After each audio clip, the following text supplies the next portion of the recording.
Жанарым түн менің жарқырап күлмедім, жұртымның арқасы жарқырап жүргенім. Сәулесі санамда, ғажап қойдаламда, ғашық боп өтейін мен мынау ғаламға. Тағдырлы талант, өзгеше өрнекті, сазгер, өргек әнші, жақсы келді Сейіловтің осынау жыр жолдары еріксіз жанарына жас үйреді.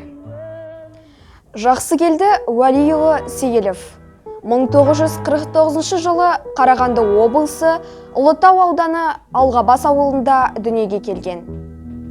Әкесі Уәли теміржол бойының шебері болып еңбек етіп, анасы Ақбала үй тіршілігімен айналысқан қарапайым жандар еді.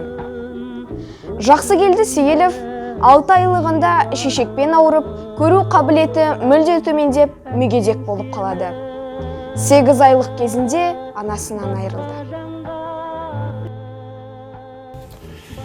Мен жақсы келді Сейіловпен бірге 1975 жылы Жезқазған облыстық филармониясының іргетасын бірге қаласып, оның өмірінің соңына дейін иық тірестіріп, үзеңгі қағыстырып, бірге қызметтес болып, сол өнерді күні бүгінге дейін жалғап келе жатқан адаммын. Жақсы келді Сейілов дүниеге екі келмейтін тұлға.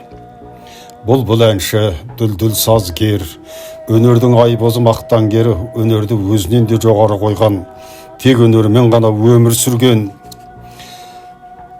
өнерді өмірінің мәні деген, тарихымен де табиғатымен де сұлу қазақ жерінің киесі, ұлттың ұясы, Ұлытаудай киелі топырақта дүниеге келген. Жақсы келді Сейілов 1974-76, 1983-85 жылдары Қазақ зағиптар қоғамы Жезқазған облыстық басқармасының төрағасы қызметін атқарды. Кейін Жақсы келді Сейілов Жезқазған облыстық мемлекеттік филармониясында концертмейстер болып еңбек етеді. Жезқазғандағы Сергей Қожамқұлов атындағы мәдениет сарайы кезінде Жақсы келді Сейіловті өнер әлеміне қанаттандырған тарихи орын. Бүгінде Жезқазған өңірінде Жақсы келді Сейіловтің аты ұмытылған емес. Қаламыздың мәдени іс-шараларында сазгердің әсем әндері шырқалып жатады. Ақын, жазушы, драматург Кенжебай Ахметов Кәрібозұлы Жақсы келді Сейіловтің өміріне арналған «Неге солай» атты киносы түсірілді. Жақын арада көрерменге жол тартады. Ол кісі тек қана әнші емес, сазгер болатын. Ол кісінің танымал ақындардың өлеңіне жазған әдемі әндері әлі күнге дейін елдің жадында.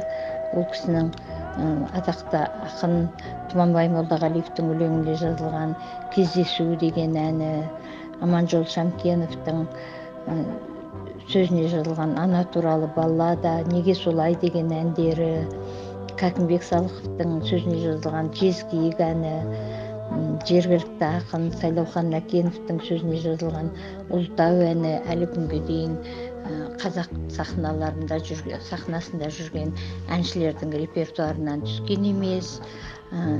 Осы әндерімен, өзінің керемет даусымен Жақсы келді Сейілов қазақ халқының жүрегінде мәңгі қалды. Ол кісі ауыр тағдырына қарамастан, көрген көп қиындықтарына қарамастан, жігерлі, әдемі, сазды әндер жазып, қазаққа өшпес үлкен мұра қалдырды.